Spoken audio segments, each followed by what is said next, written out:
Mobile Trader: how to access and install the XM iPad Trader application. In this video, we are going to show you the easy steps of installing and accessing the XM iPad Trader on your iPad. In order to install the app on your iPad, you have two options.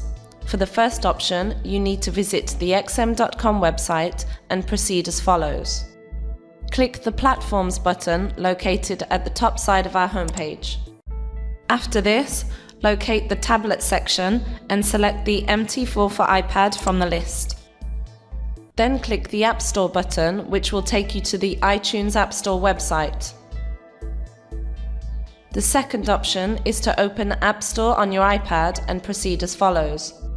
First, locate the MT4 platform on the iTunes App Store by entering the term MetaTrader 4 in the search field. Click the MT4 icon to install the trading software on your iPad.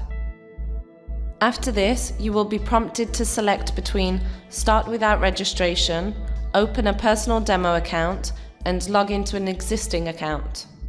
On clicking any of the three options, a new window opens. Now enter the word XM in the search field. Click the XM demo icon if you have a demo account, or the XM Real icon if you have a real account. Here, please make sure that you choose the correct server. If you wish to remain anonymous, click on the first option, where an account will be automatically created for you. To access your account, you will need to enter your login and your password. Once you have logged into your account, you can start trading on your iPad with the XM iPad Trader. Thank you for watching.